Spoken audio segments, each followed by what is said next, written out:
Recording in progress.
Once again, welcome to the parallel session 1A of the T20 Summit 2022 under the theme of Building the Future of Global Food Systems, Opportunities and Challenges. Kindly make your way to your seats as our event will begin shortly. If you have yet to register, our reception team would be more than happy to help you. And for those joining us at the venue, should you need interpreting device, you can have one at the entrance. Your cooperation is appreciated. Thank you.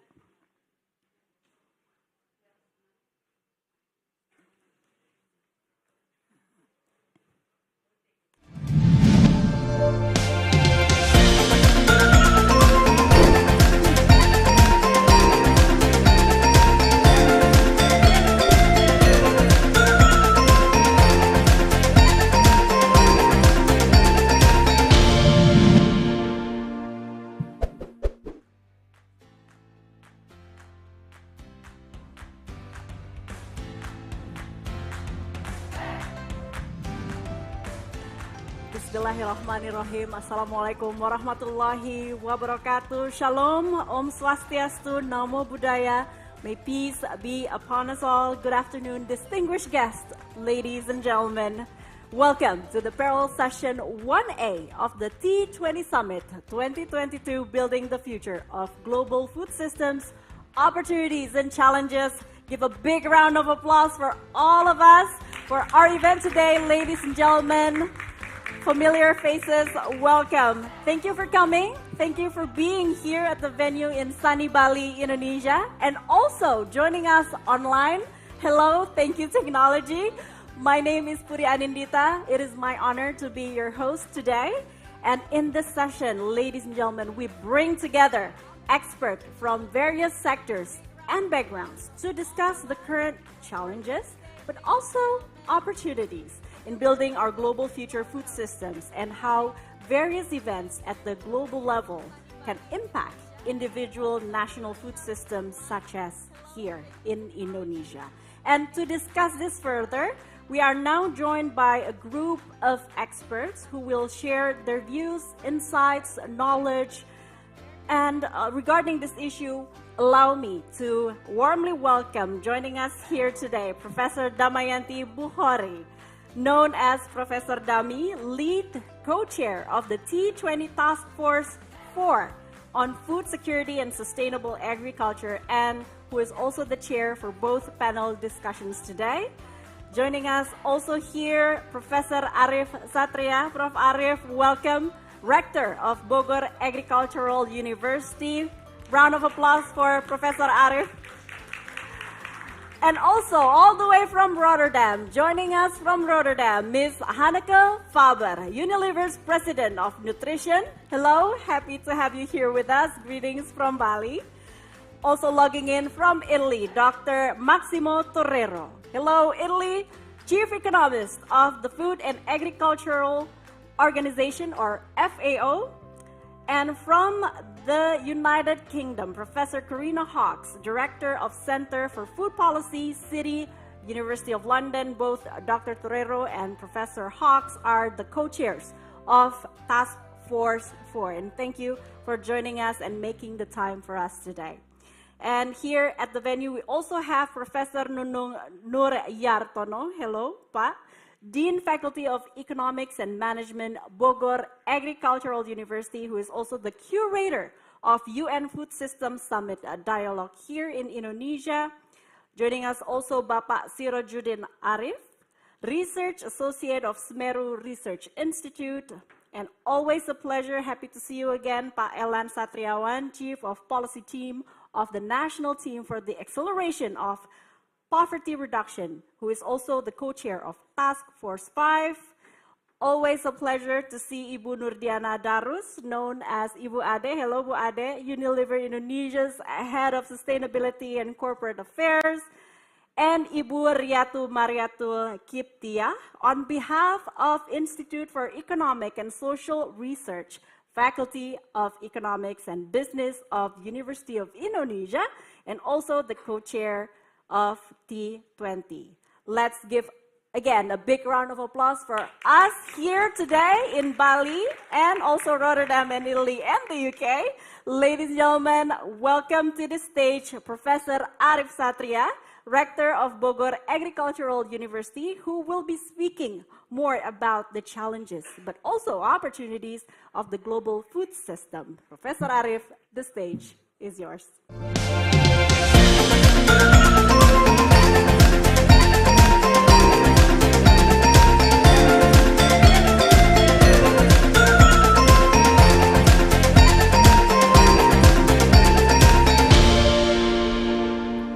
Assalamualaikum warahmatullahi wabarakatuh. Selamat siang, good afternoon ladies and gentlemen.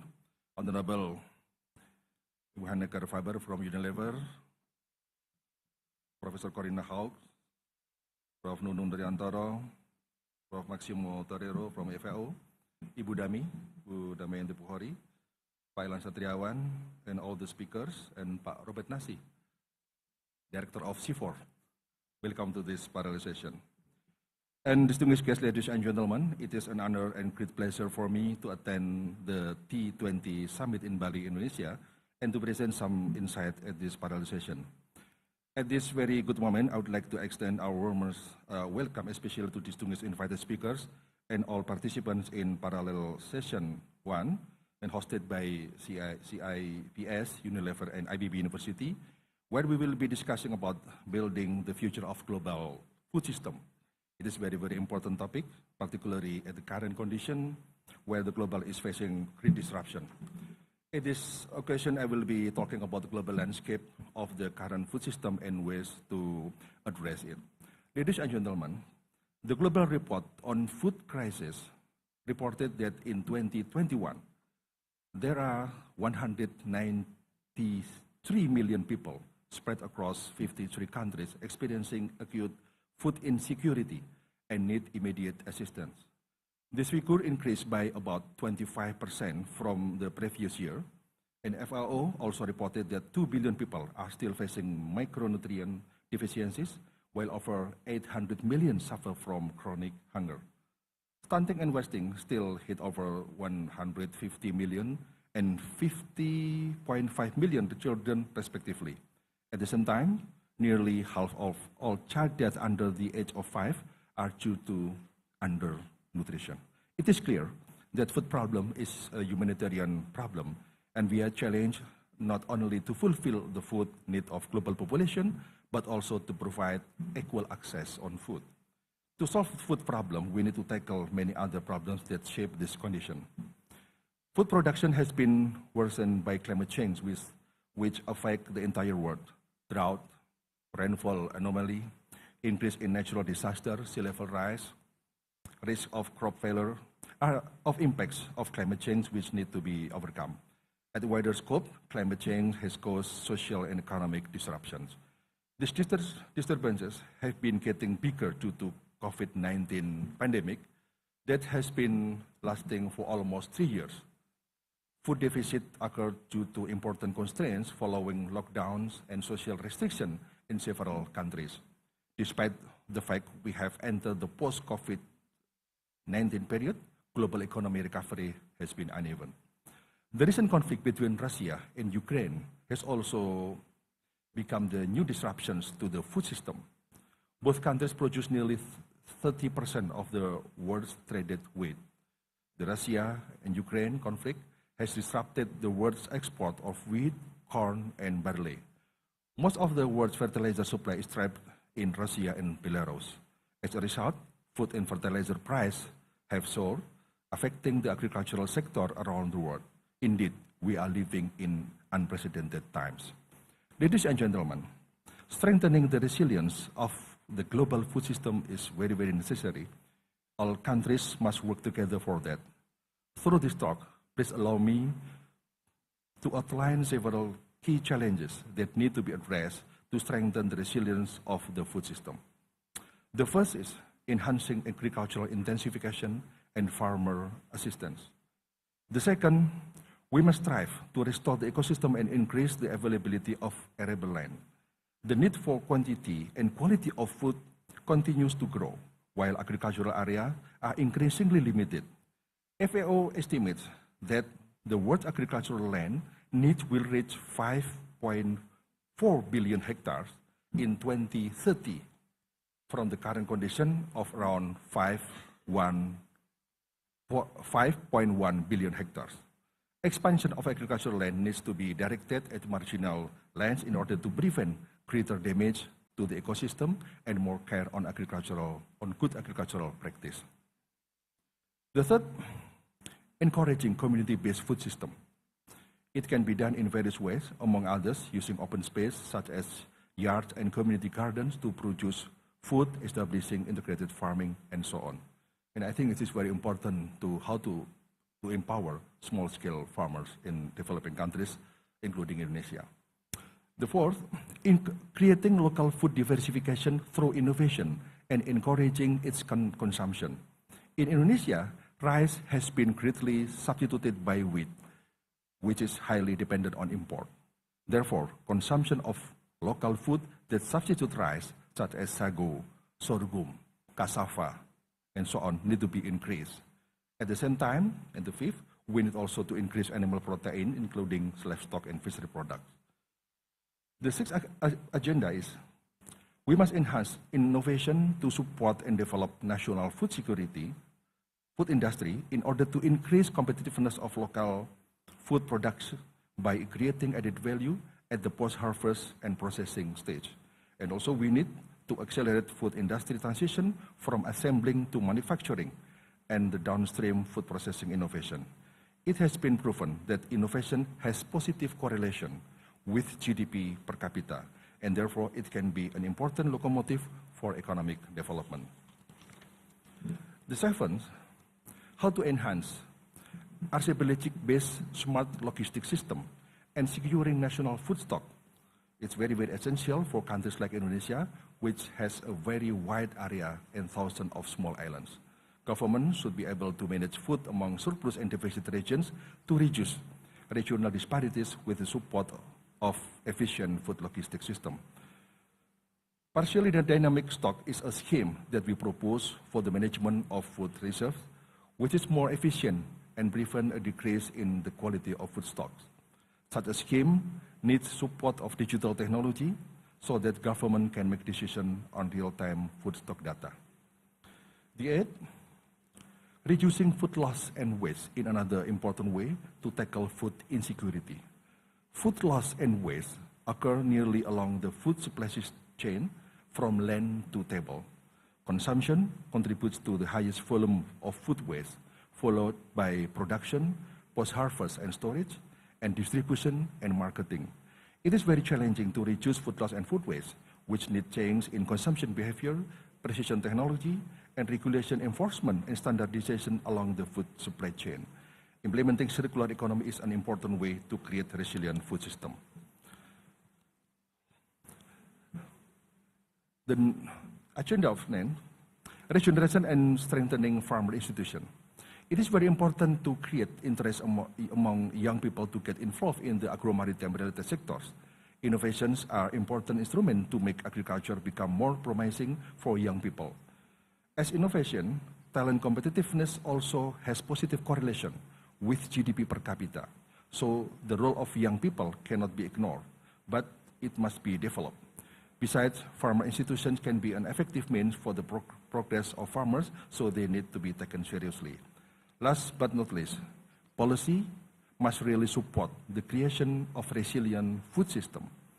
It must cover policy on the allocation of fiscal and non-fiscal incentive, including infrastructure for the production and local food industry. In international trade, to suppress food imports and to encourage the development of local food industry, the government also needs to consider the implementation of a policy on the ratio of local food content for each imported raw material. Ladies and gentlemen, the global food systems need to be reshaped to be more productive, more inclusive of poor and marginalized populations, environmentally sustainable and resilient. The significant transformation of existing food system is required to reduce the cost of food, ensuring the affordability of healthy diet for people. Meanwhile, preserving the environment and improving the livelihood of small-scale farmers and other food supply chain actors must also be done together with the transformation. Not to mention that in the face of shocks during the COVID-19 pandemic, intervention is needed to strengthen the resilience of food system.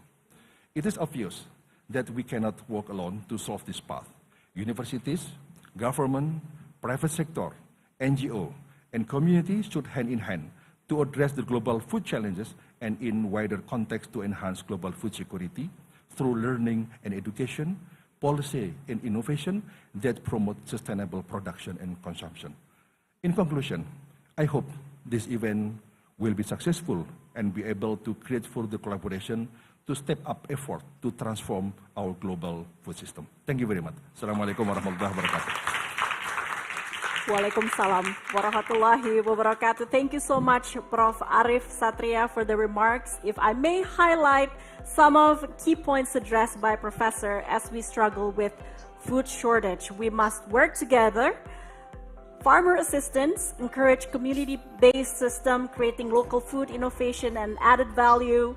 Decreasing food waste are some of the actions that we, including myself, can do collectively to make a direct impact.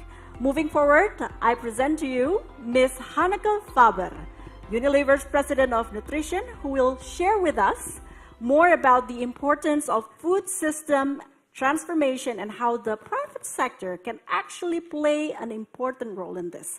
Ms. Faber, I hand over this session to you.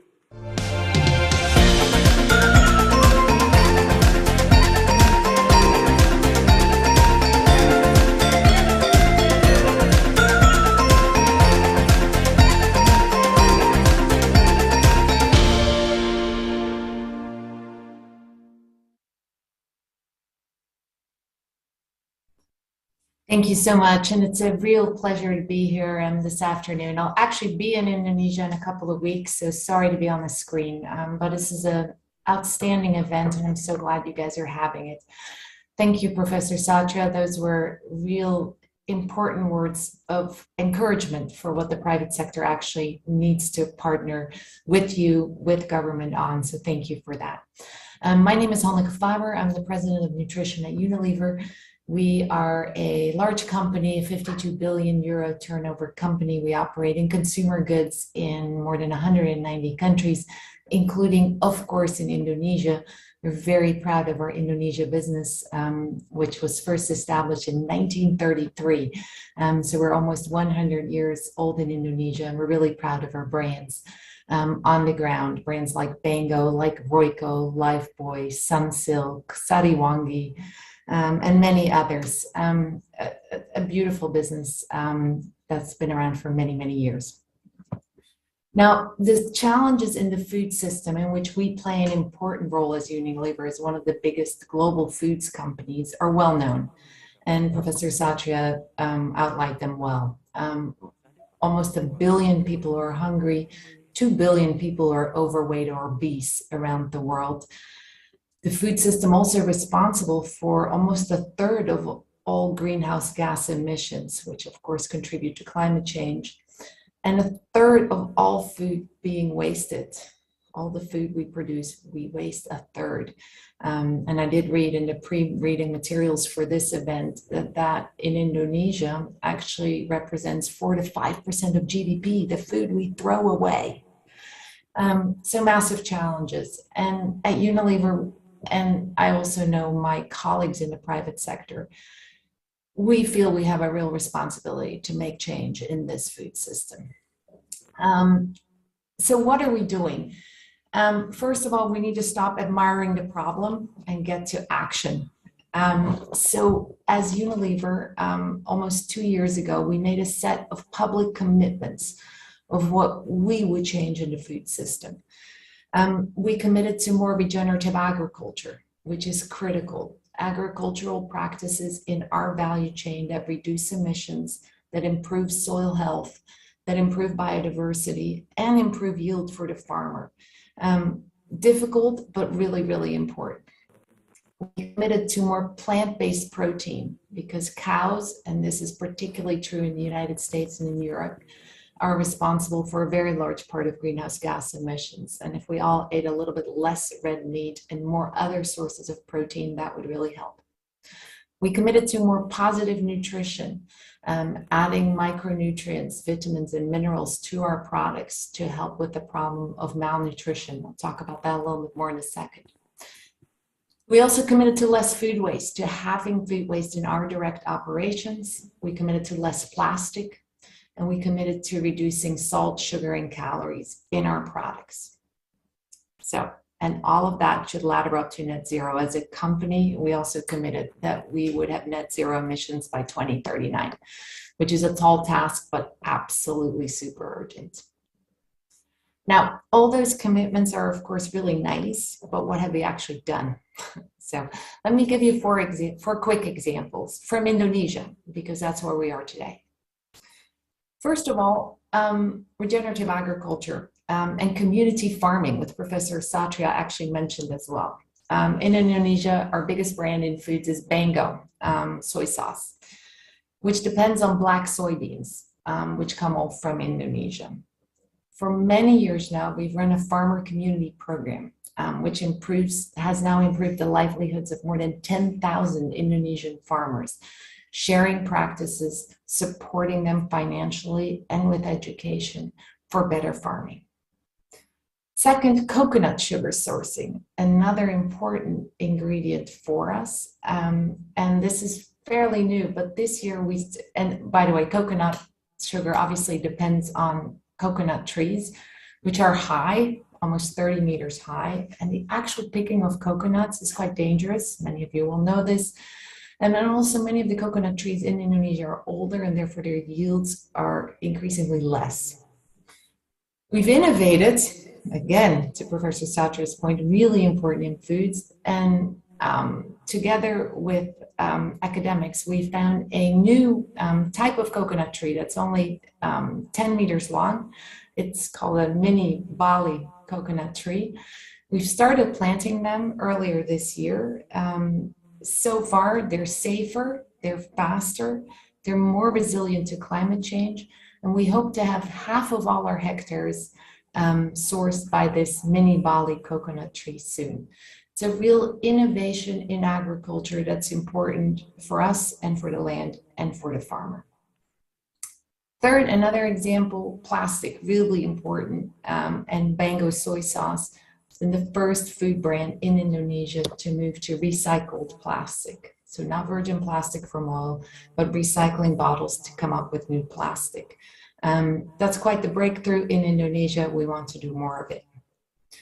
And finally, positive nutrition. As you all will well know, Indonesia still suffers from quite a high percentage, 20% or more, of stunting amongst children. Stunting is often caused by an iodine deficiency. Our Royco brand of bouillon stocks reaches almost every household in Indonesia. And last year, we started adding iodized salt to every pouch of Royco bouillon and chicken stock that we sell in Indonesia. Doesn't change the taste. It's still the same beautiful, tasty Royco stock. But because it is in so many households and so many children eat it regularly, it makes a real difference to public health. So hopefully that gives you a little sense in terms of agriculture, in terms of plastic, in terms of positive nutrition, what we are doing in Indonesia. That's just Indonesia. We've got many more examples from around the world. We have to live up to those commitments that we've made in the food system and play a positive role. Now, we can't do it alone, so I'm delighted you're having these discussions today. We'll need interventions. We'll need partnerships around all the areas you're going to discuss. I think we particularly need partnerships in areas like regenerative agriculture, nature positive agriculture with better yields. It has to work for the farmer, it has to work for food production, but it also has to work for the planet, because otherwise it's all very short term and it's not going to work in 2025 and beyond. We'll need collaboration on repurposing agricultural subsidies. They can't just go to productivity and intensification, because again, that is short term and won't help us for our children and our grandchildren. And finally, we need innovative models to finance regenerative agriculture. At Unilever, we are ready to partner. Again, I'm super excited you're having this event today. We thank you. We stand ready to work with you going forward, as Indonesia will always be very important to us. Thank you so much. Big round of applause. Thank you so much, Ms. Hanneke Faber, for the remarks and for highlighting the private sector's impact in shaping consumers' behavior in preserving the diversity of local foods. I'm going to consume more of coconut sugar, I think, while ensuring minimum impact on the environment and ensure a more balanced diet for Indonesians through innovation. Now, ladies and gentlemen, without waiting any further, let us begin with our first panel discussion that will be led by Professor Damayanti Bukhari. Professor Dami, the stage is yours.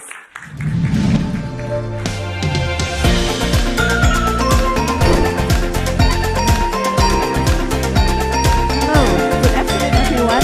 It is my pleasure and an honor to welcome you to this parallel session, Building the Future of Global Food Systems, Opportunities and Challenges, which is co-hosted by the Center for Indonesian Policy Studies, Unilever Indonesia, and IPB University under the umbrella of the Center for Transdiscipline and Sustainability Science.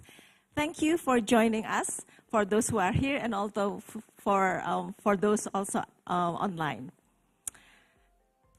Food systems are the nexus that links food security, nutrition and human health, environmental sustainability and climate change, poverty reduction, rural development, and social justice.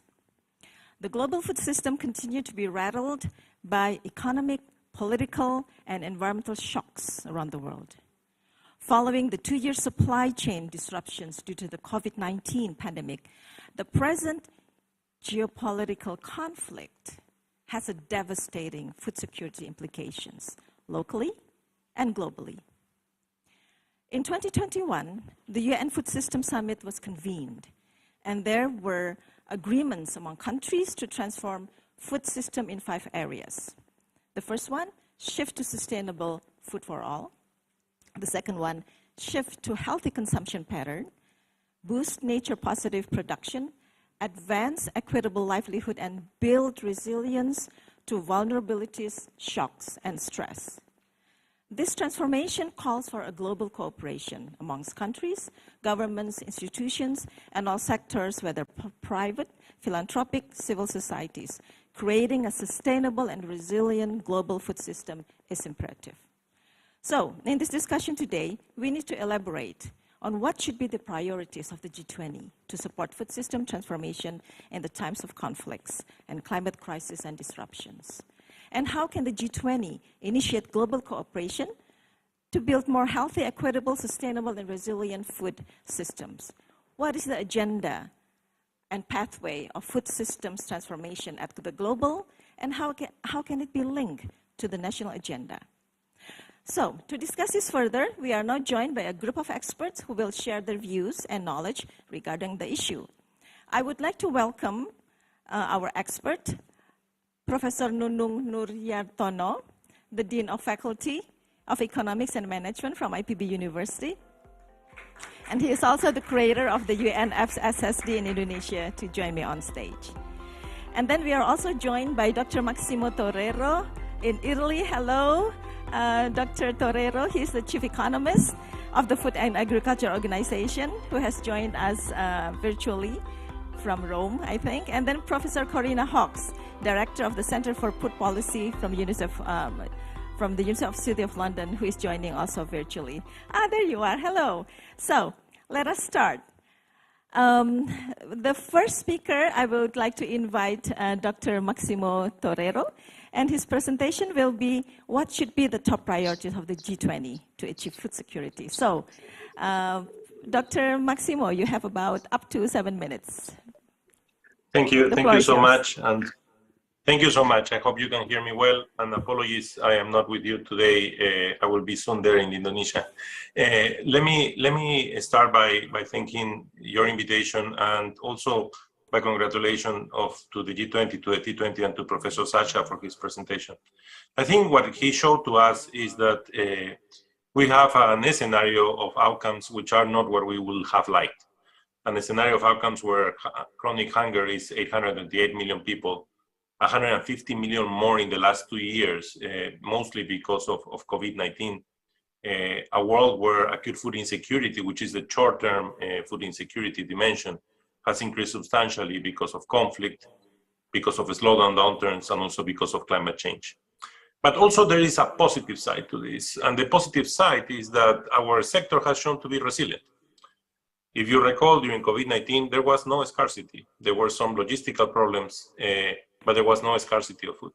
And even now, with the war in Ukraine, which has affected two big exporters of wheat and cereals, still we were able to have a supply response, and we were able to cope with it. Although, of course, prices have been extremely high and have affected food access, worsening the situation. But the sector has evolved and has developed and has moved forward, showing that we have certain level of resilience. But given that the outcomes are not what we would have liked, that means that we need to do something else. We need to increase this resilience even more. But to be able to understand where we need to put priorities, it's important to see that the agricultural sector is a sector that moves in a special condition. It's a sector that moves under risk and uncertainties. It's a sector that can be affected by weather, by climate, by water stress. And when it's affected by weather, by climate, it's affected by extreme temperatures, droughts, but also by significant amount of water floods, but also by volatility of the temperatures and the levels of water they are facing. And that volatility creates an additional efficiency problem to farmers to be able to make the proper choices. In a world where there is a significant budget constraint to farmers, especially smallholders. So that risks is a big problem, but also we have uncertainties. Nobody expected COVID-19. Nobody knew what would be the impact of COVID-19 and the level economic losses that we will have with COVID-19. And nobody expected the war of Ukraine. And when you have uncertainty, it's very difficult to insure because you don't know the loss, the probability of that loss function. So it's very important to understand how complex this sector is and in what dimension this sector is evolving. So we need to think of agriculture of making choices under risk and uncertainty, and that makes the sector a complex one where we need to work very carefully. So how we should increase resilience? For me, resilience has three dimensions. First, we need to have more predictive power. And what that means is that we have to provide early warning system to farmers. You have your situation room in Indonesia, your war room, which is a great tool. And that's what we need to, those are the types of tools that we need to have at the worldwide level for different countries.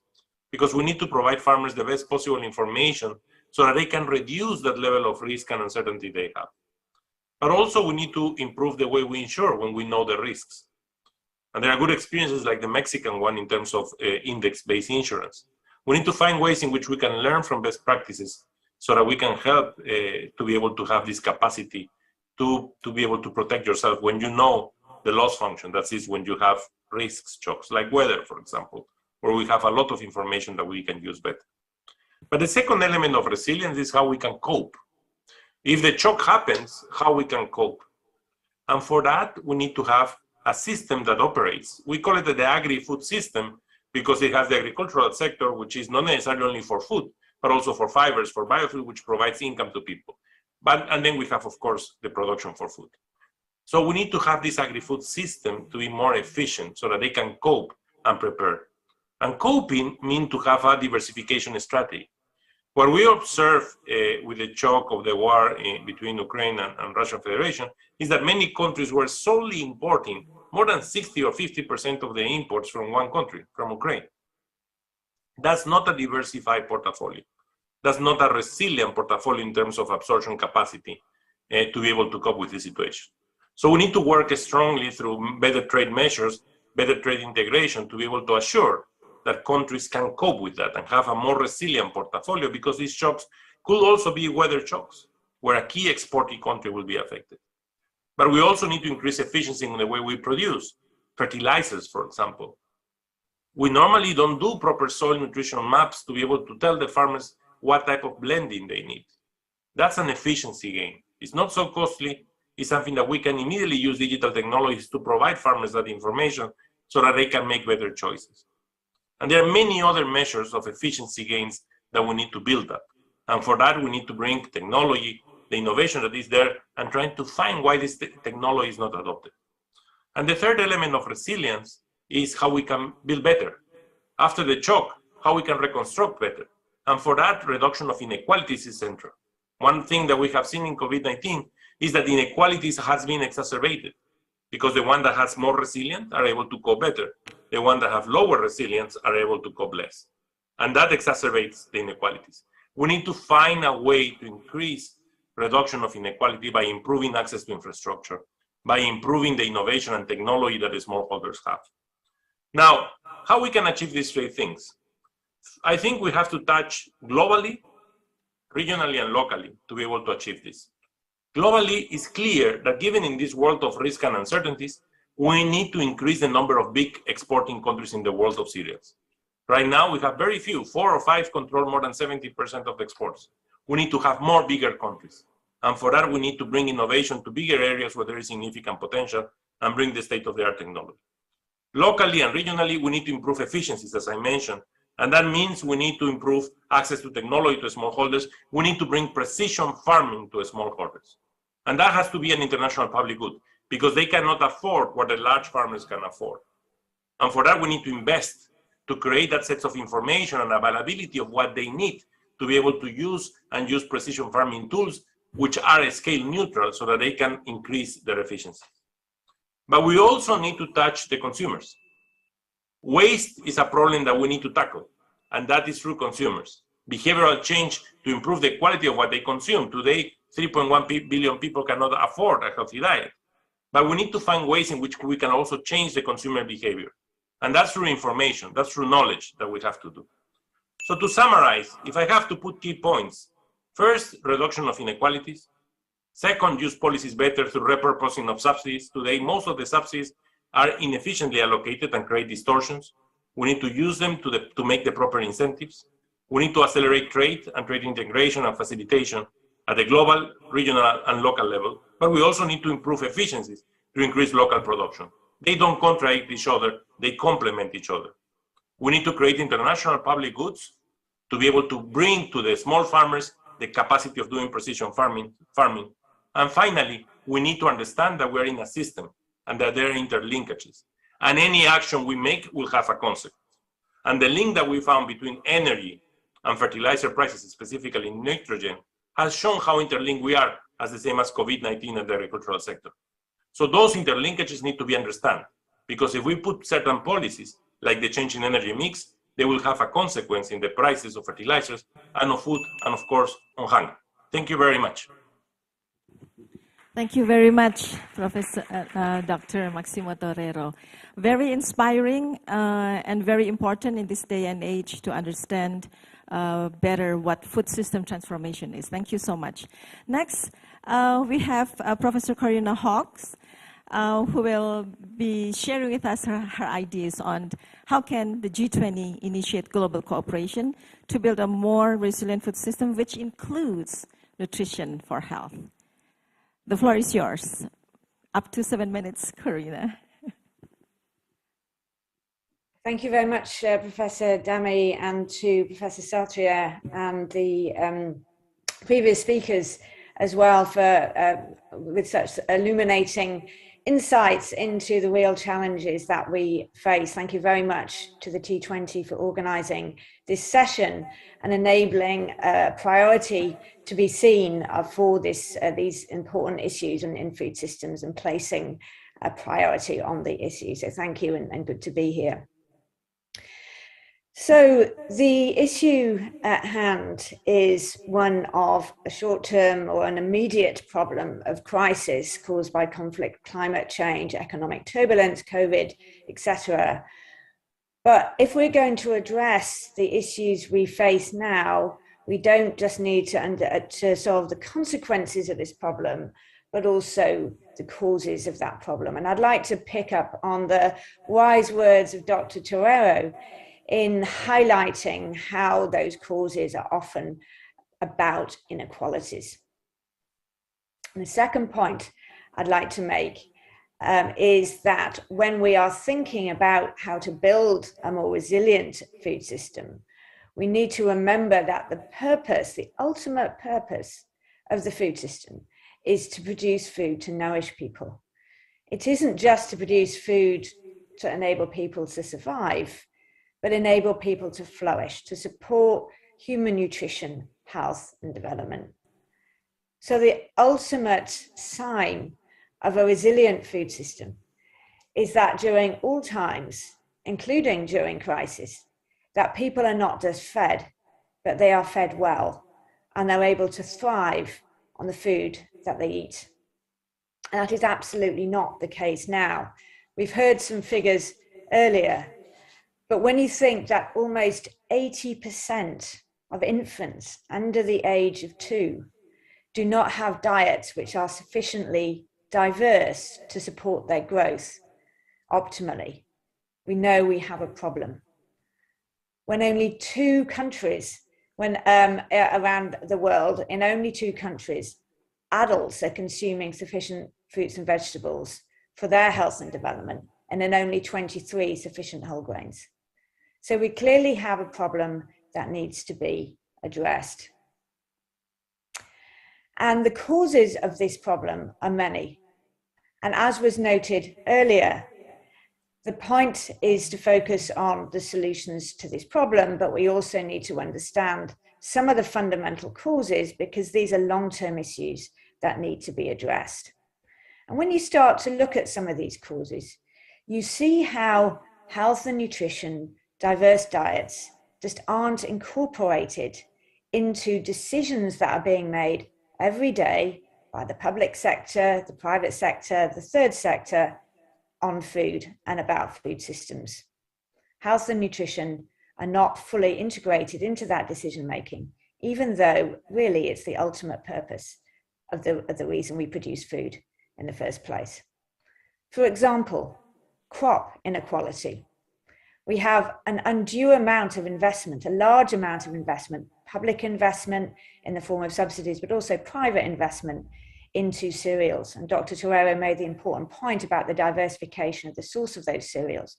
On top of that, we need to think about the diversification into more nutritious foods to make the investment into crops more equal. We need to think about the inequalities, the global inequality, in which the problems that are created by the global north in terms of climate change are often experienced more by people in the global south, which is damaging for their livelihoods, but also for their nutrition and the foods that they are able to produce. We have resource inequality, where farmers who are best placed to produce nutritious foods do not receive the assets and investments of the type Dr. Torero again referred to in order to produce these nutritious foods. So when we begin to look at it, we can see these inequalities.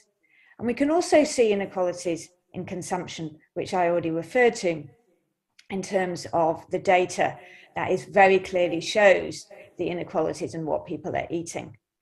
But there are other types of inequalities that play out importantly too, one of which is gender.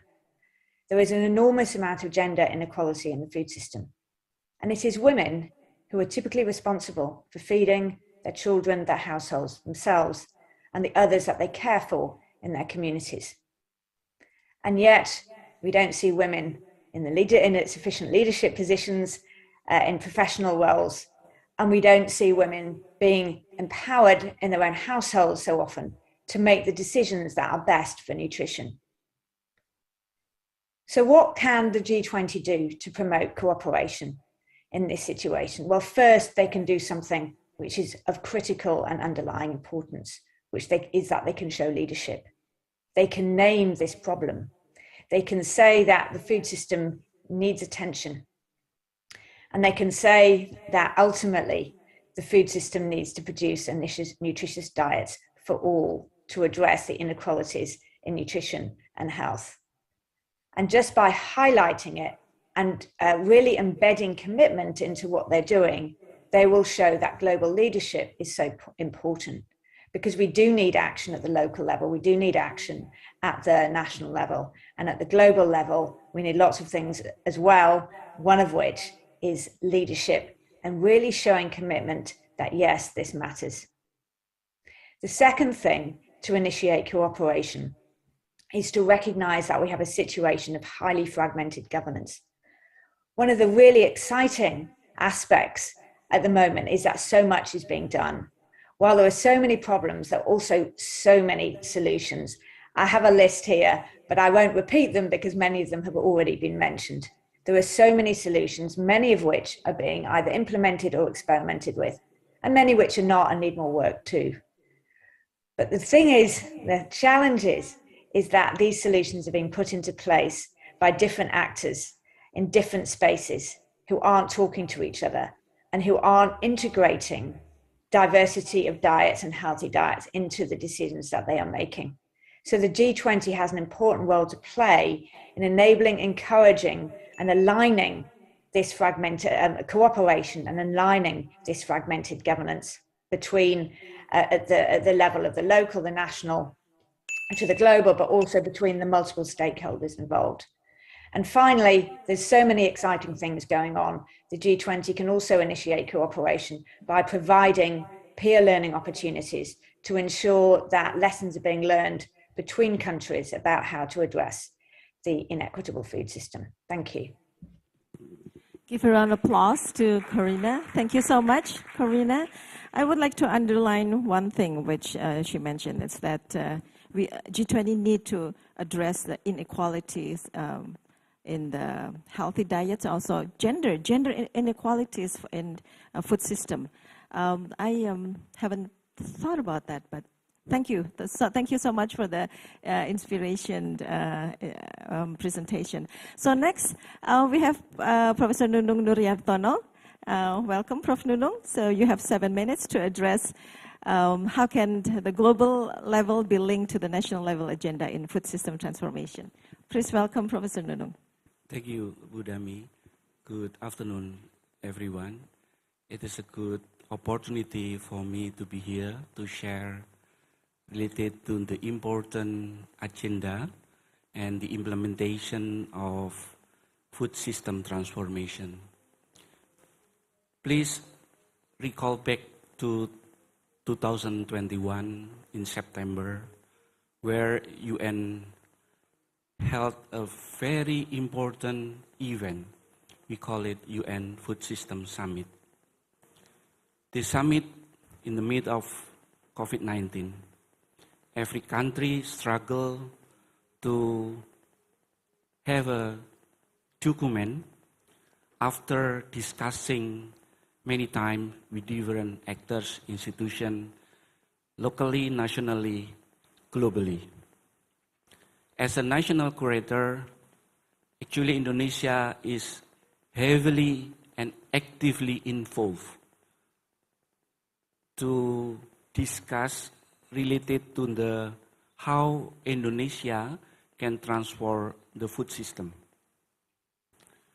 Talking about food system, as what UN mentioned, there are 5 important tracks. First, related to the ensuring access to safe and nutritious food for all. Second, shifting to sustainable consumption pattern. Third, boosting nature positive production at sufficient level. Fourth, advancing equitable livelihood and value distribution. And the last one is related to building resilience to vulnerability, shocks, and stresses. Please imagine that talking about food system is from farm to fork. From farm itself, there are many actors, there are many sectors, there are many institutions involved in that process.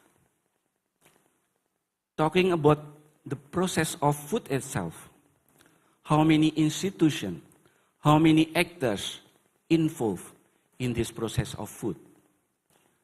Talking about distribution of food to the consumers, how many institutions, how many agents, and how many people involved in these activities. And finally, we just few minutes ago have a good lunch in each our table.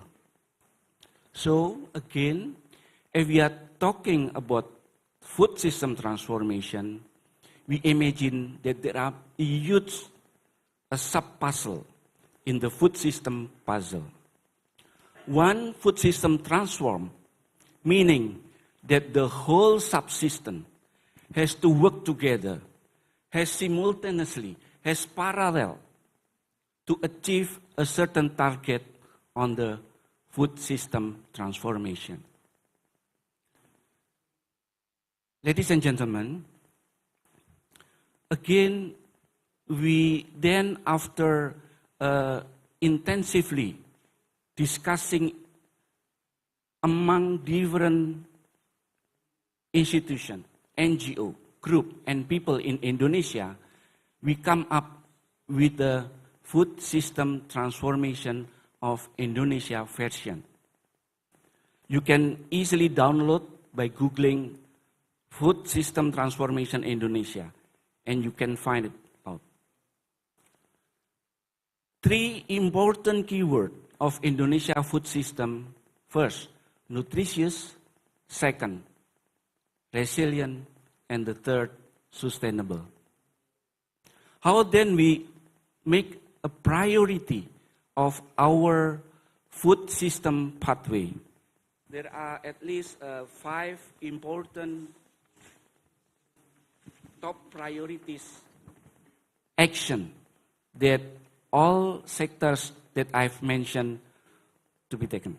First, end hunger, improve diet, promote coastal and ocean-based food. Since Indonesia is also a very unique country, we have many ocean-based food sources. And one of the important game changers under end hunger, improve diet, promote coastal and ocean-based food, is one related to promoting food literacy, education, and a campaign on healthy food. Sometimes we do not aware that food literacy is very important. And then second, the top priorities is protect and restore natural resources, because we, again, talking about food system, we have to deal with the environment. The third one, inclusive business, where promoting partnership and inclusive business model, and it is a good moment for the member of G20 can a locomotive for a global concern become a good, what we call it, like a good role model. How we work together, how we promote together to protect and restore natural resources. And then the fourth one, resilient and local food system. The idea is that because Indonesia is an archipelago country, and we also have many local food resources, as what our rector was mentioning in the previous keynote speech. So it is a time for Indonesia to promote local food. And the last one is inclusive government. Ladies and gentlemen, the last one, feeding a growing global population in the midst of climate change, geopolitical, and shock and uncertainty over the coming decade require innovation in food and agriculture technology. And the last one, we have to rethinking old paradigm of food system by transforming and engaging all sector, all stakeholder, all people with an inclusive term. Thank you so much. Thank you so much, Prof. Nunung. A warm applause to Prof. Nunung. So that's the end of the presentation from our panelists. Now we have a little bit of time to continue with the Q&A session. I would like to welcome all the participants who is here. If there's any question, burning question, we only have one question from the audience that because of the time limit. Would anyone want to ask a question, please? Yes, Ibu. Yes, you. Yeah. Is there a, yes. If you can say your name. Okay, sure. Thank you, Ibu Dami. My name is Budi Susilorini from Global Alliance on Health and Pollution.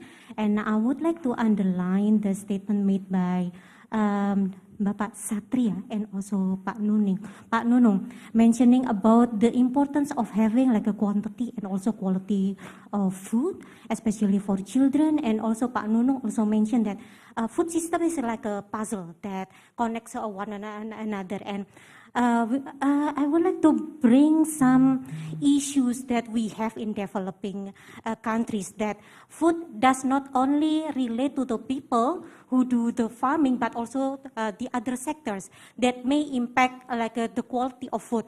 For example, if Bapak Khatib Basri in the plenary session mentioned about development in Indonesia, how development can be carried out in environmentally sound manner, so it will not pollute the environment where the people will do farming, where the cattle will be grown, and it will impact the human health through food chain.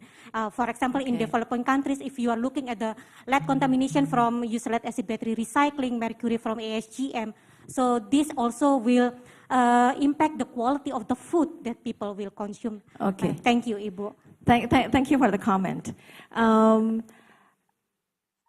Nunung, would you like to just give a short comment? Yeah, very short. Food system, if we are talking about food system, it's not just only a short time horizon. This is a long time horizon. Why? Because we are talking about human resources. We invest in food system. So food system is not just only consume, how to consume, but the investment in different activities along the food system itself. Okay, thank you so much. Well, ladies and gentlemen, I think we've come at the end. If I would like to invite, if Maximo, you want to say one sentence, and also Corina, please. Thank you so much for being here, quickly, Maximo. very quickly, I think it's essential to think on the system and the interlinkages. And as it was mentioned before in the question, it's essential that we understand all the different elements of the value chain, of the commodity value chain, local, regional, and global, but also its interlinkages to the system. If we don't do that, and we don't try to measure those relationships, we will be making policies that could create effects that we were not expected and not necessarily positive. Thank you. Thank you. Very important. Corina, last statement. Thank you. I want to support the two previous statements about, I think the audience member, the participant said about the food system being a puzzle. And that is absolutely right, that we consider those interlinkages and try and find, importantly, co-benefits. So when we are taking action to support livelihoods, for example, we think about what benefits it could bring for climate change, for environment, for health, for diets and health and nutrition. And so we think about those opportunities in terms of where there are synergies and co-benefits in the system to address these multiple challenges. Thank you. Thank you. Thank you so much. So, ladies and gentlemen, give again a warm applause to Maximo, to Corina, and also to Professor Nunung. Thank you so much. And I'll give this back to Ibu Puri. Round of applause. Thank you so much, Professor Nunung, Professor Dami. I definitely learned a lot. You may return to your seats. And having listened to our panelists, I think it is safe to say that our global food system is increasingly becoming more complex and even more profound for emerging economies such as my country, our country, Indonesia. And apart from global level engagement, food system challenges at the national level must also be addressed to tackle the spillover impacts from global disruptions as well as challenges unique to specific countries. Now, before we move on to the second panel discussion, I would like to invite all attendees online and also here at the venue. Let's witness the launch of Future Foods Forum, initiated by Unilever Indonesia. Powers us. It provides us with energy essential to live a healthy and productive life. It touches virtually all aspects of human lives. It defines our identity, culture, and progress in our civilization. The progress towards ending hunger, food insecurity, and all forms of malnutrition globally by 2030 is under pressure. Numerous shocks from COVID-19 related disruptions to extreme weather and conflicts are affecting the global food systems, and thus impacting individual nations' food security status. This challenging environment are even more profound for emerging economies like Indonesia. With almost 300 million population to feed, ensuring food availability that is nutritious, diverse, and affordable is an immense task. Around 5 million children in Indonesia are stunted, and at the same time, 20% of Indonesian adults are overweight. While we waste around 300 kilograms per capita per year of food, not only becoming an environmental problem, but also an ethical one. Such contradictory problems raise a daunting challenge and ask us a question: how can we navigate these complex problems and try to solve it? Feeding 300 million people certainly would not be an easy task, especially with declining and aging farmers. Currently, 61% of Indonesian farmers are over 45 years old. Around 70% of Indonesian farmers only completed elementary school degrees in their education. Putting emphasis on the welfare of our farmers is vital, as they are the backbone of our food security and play a central role in our food system. While agriculture sector development has been a key priority for the government, much still needs to be done from technology utilization, improving education among farmers, and farmers' regeneration. Against this backdrop, Unilever Indonesia is launching the Future Foods Forum, a dialogue hub for experts in government, academia, CSOs, and industry to discuss these issues in a holistic manner and seek to put a strong focus on understanding the components and links between various dimensions within Indonesia's food system. From nutrition, food security, sustainability, and the socio-economic dimensions of food. The Future Foods Forum's vision is to transform Indonesia's food system for a healthier, productive, and prosperous nation. It aims to accelerate the implementation of coherent and integrated solutions to transform Indonesia's food system. The Future Foods Forum will be built upon 3 key pillars as focus areas, which include food security, focusing on the overall food system from climate resilience and land use, food production and diversification, food logistics to food loss and waste, and food safety and innovation. Positive nutrition, focusing on malnutrition and non-communicable diseases. Socio-economic transformation, focusing on poverty in agriculture sector, living wage and living income, and farmers' regeneration. Each of these pillars will work as a working group that regularly discusses the key focus area and seek to build a shared understanding of how various dimensions of food are linked, and what kind of efforts and policies must be done to support Indonesia's food system transformation.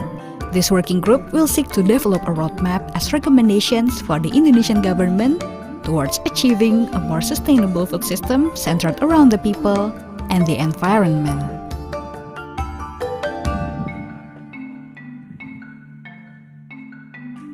Again, big round of applause for the launch of the Future Foods Forum. This forum will serve as a hub for experts in government, academics, civil society organizations, and industry to discuss, to have a conversation discussing key themes in Indonesia's food system and seek to explore it in a more holistic manner and bring potential solutions through research and collaboration.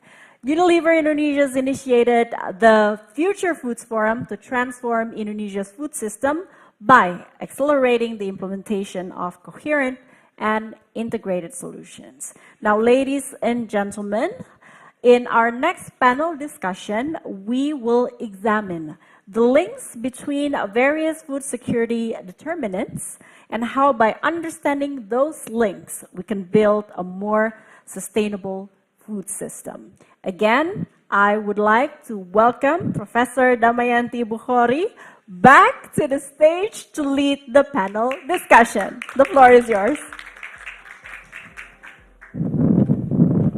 Okay, thank you, Puri. So we have about 25 minutes till we have to end the session. So let us just start right away. I would like to invite to the stage Mr. Sirajuddin Arif, yes, from Semeru. And the next, Mr. Elan Satria from TNP2K, who is the Chief Policy. And then the third, Ibu Ade, Ibu Nurdiana Darus from Unilever Indonesia, Head of Sustainability and Corporate Affairs.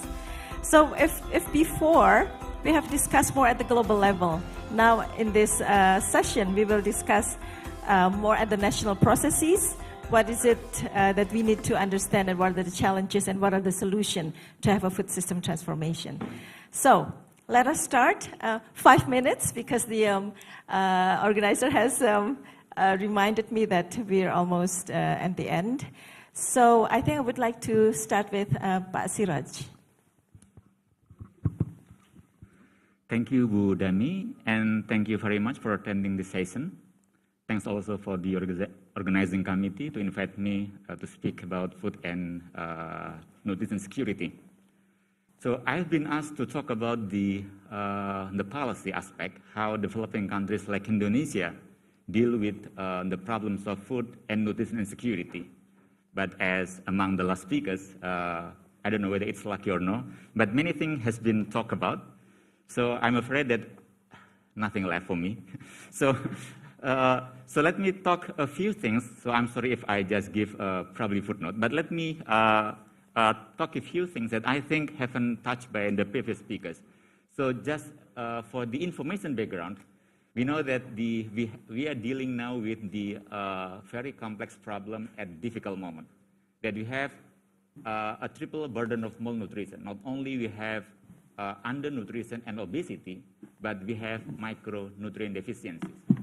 And we have to deal with this problem in a time when we are undergoing several transitions. One of them is climate change, but the other thing is what people call as dietary transitions. So some people say that now we are facing, there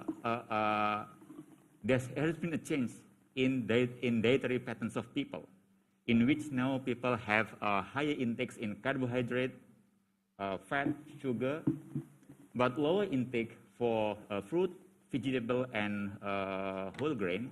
And at the same time, we are consuming more packaged and processed food. And this problem contributes to increasing not only the obesity and overweight, but also the spread of non-communicable diseases. And in the future, it will affect our health system. In Indonesia, for example, the burden caused by the non-communicable diseases increased significantly in the last 2 decades. In the late 90s, actually the proportion of death caused by non-communicable diseases is around 50%. But in 2019, it increased to 70%. So that's the real problem that we are facing now in terms of non-communicable diseases. So how to address the problems? So many things have been talked about. One thing that I would like to say is that policies need to be tailored or adjusted to the situation of countries. For example, in Indonesia, we have made significant progress in reducing stunting. Stunting decreased from 38.8% to 30% in the last 5 years, and this year it's 24%. But we have some problems. Institutionally, to address food and nutrition security, actually it should be collaboration between different government actors, for at least agriculture and health system. As stated that actually nutrition rarely goes into decision making in the public. So organizational silos between ministries or agencies somehow prevented collaboration across the government. And recently, as we have decentralization system, we have another problem, that decentralization, sometimes it makes difficult for a different levels of government to focus on one thing.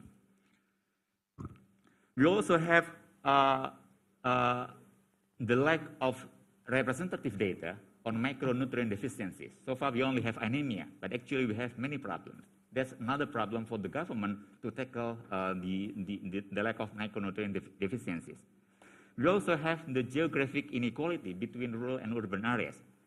It's big irony that actually food-producing areas also have higher level of poverty, high level of stunting, high level of wasting. So that's the problem that really needs to be addressed. So again, many things have been said, but institutionally, one thing that I think we need to consider is it is very important for the government to strengthen the institutions, how to coordinate different stakeholders. We have said that, okay, we need to collaborate, we need to do something together, but how to do that? So it is very important to develop a strong institution that is able to do coordination between these different actors. Now, in Indonesia, for example, we have a new agency, Dewan Ketahanan Pangan. But somehow, 2 points can be noted here. One is, it is still focused on food production. That's one thing. The secondly is how to address the health aspect still needs to be strengthened. Somehow the government thinks that health sector should be addressed by the Ministry of Health, but actually the goal of such institution is one body that can coordinate many different actors. At the global level, we have Committee on World Food Security as at the UN level as intergovernmental body. So I think at the national level, there should be some committee which be able to coordinate different actors to talk about food security, including smallholders. Thank you. Thank you very much, Professor Sirajuddin. A warm applause for Pak Siraj. The second speaker, Pak Elan. Pak Elan will be presenting his presentation on small-scale farmers. How does small-scale farmers empowerment contribute to the national food security and poverty alleviation? The time is yours. Thank you, Prof. Emi. So first of all, thank you for Task Force 4 and also Unilever for giving the opportunity for me to share a bit about these very important topics. Is the slide is okay. Okay, I think we all know about this, that these last 2 or 3 years has been like very unprecedented situation for us. It's not just the pandemic that we never experienced before, but even the situation worsens by the other shocks. One, as we know, in the last 8-9 months, we suffer from the crisis caused by the Ukraine and Russia conflicts, but also worsened by something that already been there since a while, which is the climate change. And none of the country actually can avoid this. All of the country should expect they experience the negative impact of these multiple shocks. The difference perhaps like the degree of the negative impact. The simulation by the UNDP shows that many countries, as I said, experience with this negative impact. Indonesia are among the group of countries that suffer from the high poverty impact.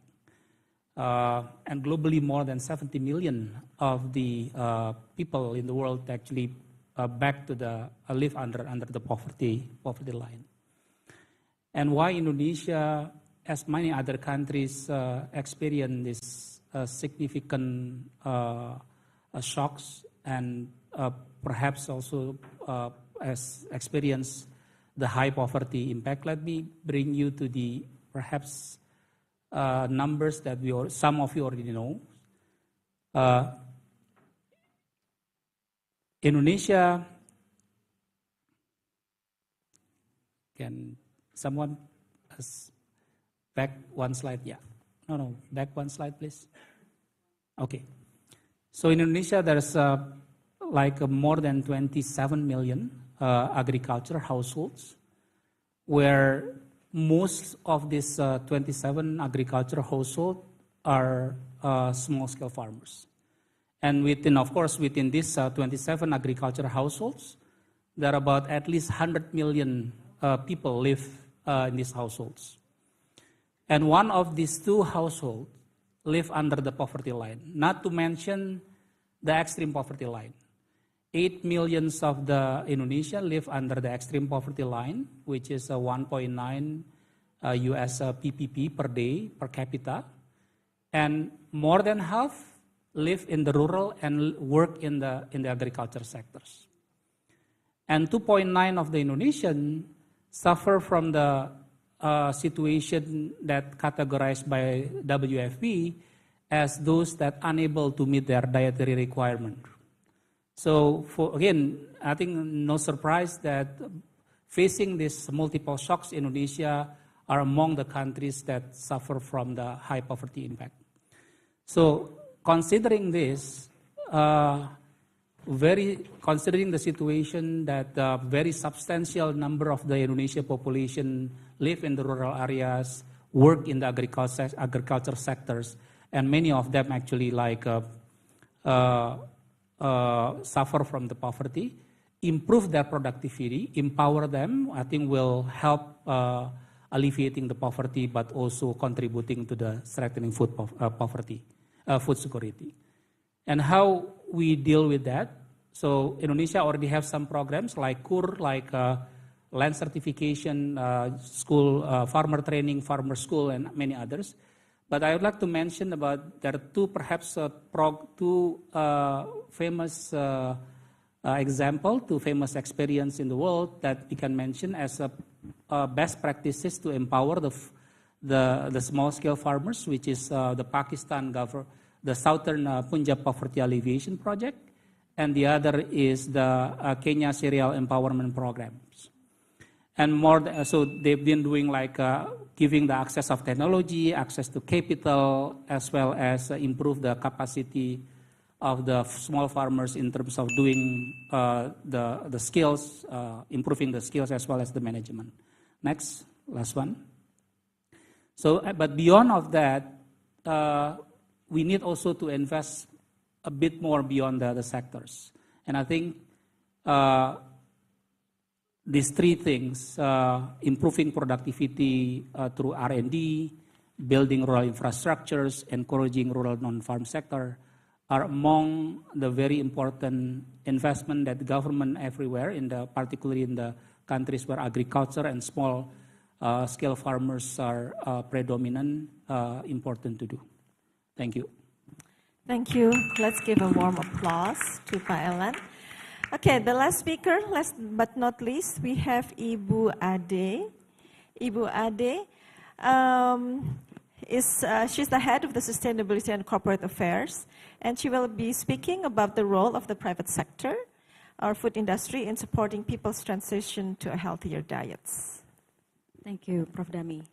So the private sector such as Unilever, especially in the food industry, we do have a huge role to play.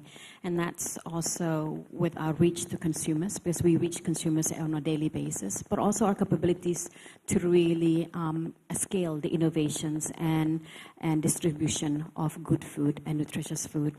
For Unilever, food is really close to our hearts. At the bottom of our foundation, at the foundation of our business is health and nutrition.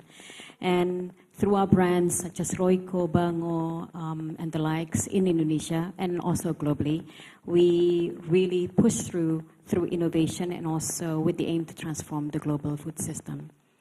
As one of the largest manufacturers of food in the world, we have a key role to play in helping people to transition towards a healthier diet, but also to reduce the environmental impact of the global food chain.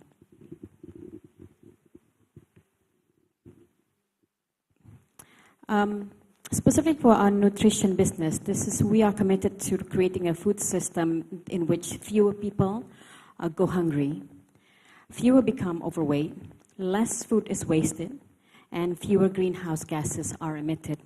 Our food system becoming even more complex, as Pa Siroj and Pa Elan have also mentioned. And so we need to rethink how we shape our food system to make it more efficient, also to be inclusive of all the players in the global food system. Now, we know in Indonesia alone, we are currently suffering from triple burden of malnutrition. We're experiencing stunting, obesity, and also wasting all at the same time, and which is really, really burdening for the country. Now, as Unilever and as part of our efforts to help tackle these problems, we have launched various innovations in Indonesia, such as the iodine fortification in our seasoning Royco. Hanneke mentioned this in the very beginning. We also have an option in our Bango, less sugar option in our Bango soy sauce. But we also provide alternatives to meat, the plant-based alternatives through our brand, the Vegetarian Butcher. But education is also an important element for Unilever. And through our brand, Royco, we have disseminated a lot of education to really help communities on the importance of a balanced diet and nutrition. Instilling a behavior change. Professor from Italy, I remember, he really also emphasized the need to really change the behavior and help people to change their behavior to really be more focused on what is nutritious and also what is a balanced diet. And we have our Nutri-Menu program in Indonesia, Budami. And this is in collaboration with governments, CSOs, and the private sectors as well. And through this collaboration, we've actually reached 1 million mothers and teens since 2019. And through collaborations such that we are still working on that program until today. We have also begun campaigning for diversification of food. So it's not just that we consume the food, but we also need to start diversifying of what food is more efficient to eat in specific areas in Indonesia. We know that we can't be shipping food from Sumatra to Papua and back and forth, and that's a lot of GHG gas footprint, emission footprint. We need to be thinking how to really make it more efficient for food production and food consumption. And we've also introduced what we call the Future 50 foods, and this is a list of 50 plant-based ingredients that is just not only is nutritious and healthy, but it's also with minimum impact to the environment. The other key dimensions in our issues that we've discussed today is the environment and also the smallholder farmers in particular. The agriculture sector, we know, is a backbone of our country. It represents 29% of the employment in Indonesia, but it's also a key engine of growth for rural areas. But unfortunately, Pak Siraj mentioned, is the engine of growth, but it's also the sources of poverty as well. Now, we've been working a lot with our smallholder farmers to really sustain and restore and regenerate our soil system in where we operate. And this is done through a lot of assistance, a lot of sustainable agriculture practices, through sustainable agriculture assistance and trainings to 35,000 black soybean and coconut sugar farmers. Hanneke also mentioned a bit on this. Lastly, what we need to think through is how can we look at all these issues but think of a solution and rethink of how we solve these issues in a more holistic manner. And we have problems in the upstream, midstream, and downstream. But if we continue to focus on these issues in silos, we'll never get to the bottom of the issues, nor will be able to really holistically address these issues in a more integrated manner. So our proposal is to really use the Future Foods Forum as a platform, Budami, for us to all integrate and be coherent in looking at these issues in a more holistic manner. And we have 3 pillars: the positive nutrition, food security, and socioeconomic transformation. All encapsulates all the issues that all the panelists have discussed today. But our call is to use this platform together, industries, NGOs, philanthropists, government, for us to really be thinking through solutions in a much more efficient manner. Thank you. Thank you so much, Ibu Ade. Give a warm applause to Ibu Ade. So, ladies and gentlemen, we've heard from the speakers from the first panel and also the second panel. I think the gist is this. First of all, Pa Ellen has addressed a very important issue of poverty also at the local level and how it is related to the food security, food insecurity, and then provide a good example from Kenya and Pakistan. Yeah. I'm sure Indonesia has lots of good examples also. And then Pak Siraj very interestingly pointed out about micronutrient deficiency and also the fact that we have this new institution, Dewan Ketahanan Pangan, but still talking about food system is not just about production. And it seems we are still thinking about the old paradigm of food production per se. We should shift from only food production, but the system itself. And lastly, Ibu Ade, the involvement of private sector, definitely very important for the future food system transformation for all. So from previous address from Director and also from Hanneke to Maximo and also Corinne and also Prof. Nunung, I think the take-home message is this. Food system is about from farm to fork. The transformation of the food system hinges on the cooperation among all countries and across multiple actors and institutions, government, private sectors, NGOs, society, from the local level to the global level. We, as the drivers of change, should take the leadership in looking beyond immediate crisis responses and ensure those responses are consistent with steering food system change towards adoption of sustainable practices, enhancing resilience of supply chains to climate and other shocks, and enhancing affordable availability of and access to nutrition for all. I would like to underline the inequality that was stressed by Corinne. That food system, in food system, we have to address inequalities, including gender inequalities. So, all of this must be done simultaneously at the national level and building stronger collaboration. And that is why we play an important role in creating a better future for the world. So, not only for Indonesia, this session is about Indonesia, but Indonesia should take leadership. Come on, 270 million people, we're a big country. We can take a leadership for the future of the global food security. So I would like to thank you, all of you, the speakers, and also Pak Rector, and also all the participants online.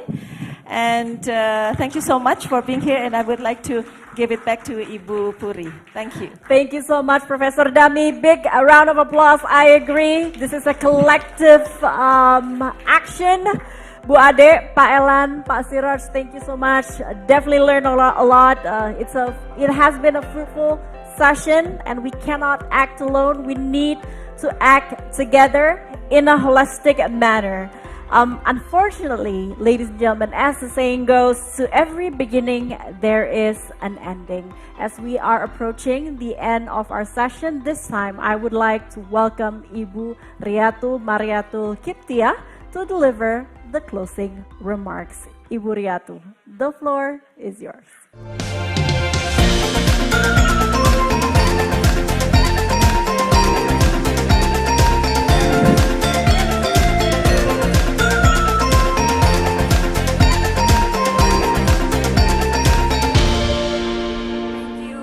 Good afternoon, Excellency Professor Arif Satria, Rector of IPB University, Hanneke Faber, Nutrition President Unilever, our panelists, Maximo Torero from FAO, Corina Hawkes, Director Center of Food Policy, City University of London, Rizaldi from IPB University, Pak Elan Satriawan, Co-Chairs of Task Force 5, T20 Indonesia, Ibu Nurdiana Darus, Head of Corporate Affairs, Unilever, and Professor Nunung, and all my colleagues here joining here and also online. My name is Riatu, Executive Co-Chair of T20 Indonesia from Institute of Economic and Social Research, University of Indonesia, LPMFBUI, which along JSIS Indonesia co-hosted T20 Indonesia. Thank you for joining this discussion in this T20 Summit parallel session, Building the Future of Global Food System, Opportunities and Challenges, which is hosted by Task Force 4, the T20 Indonesia, led by Professor Damayanti Bukhari and hosted by IPB University and CIPS, in cooperation also with the Unilever, and the Task Force 5 hosted by SMERU. So this is the cross-cutting issues, as mentioned also in our communique. The T20 Indonesia, we set initially the Task Force for Food Security and Sustainable Agriculture at the time, viewing that food security and agriculture sectors, as also emphasized by our panelists here, should be viewed in a holistic approach. In many emerging countries, food security is a big problem, and in this time of crisis, given the inflation risks, the poor population will likely again hit by this crisis with the rising food costs. So for the case of Indonesia, of course, this is also the big issue. Almost 30% of our working population are still working full, informal, and intermittent in this agricultural sector, characterized with small-sized farmland and with low returns. Technology that inclusive can improve food quality and practice, and including addressing issues on agricultural value chains and logistics, can be enhanced through both collaboration between private investment, public infrastructure, social assistance, and coherent agricultural policy. I congratulate this initiative taken by Unilever at launching Future Food Forums and the Task Force 4 on the various policy brief and the recommendation in this area. I thank you, the speakers in this panel, and the chair that have conveyed insight and contribute to our understanding on what needs to be done to ensure food security, and especially in Indonesia, addressing as well agricultural sector sustainability. Thank you for all of you here, joining here in Bali. for this T20 Summit. We still have the second day. I hope you enjoy other parallel session and plenary as well. And finally, we are hopeful through collaboration among various stakeholders, private university and think tanks, and other stakeholders as well, we can complement through relearning from various perspectives based on evidence-based research may lead to policy that can and actually be assessed that is working, lesson learned, and contribution to the G20 initiative that actually has clear impact to society. Thank you. Thank you so much, Ibu Riatu. And unfortunately, this is the end of our event. Thank you so much for coming, ladies and gentlemen. Thank you for your enthusiasm. Let's play more important role in our food system from Indonesia to the world. I'm Puri Anindita. Terima kasih. Matur suksma. Until next time. Bye-bye.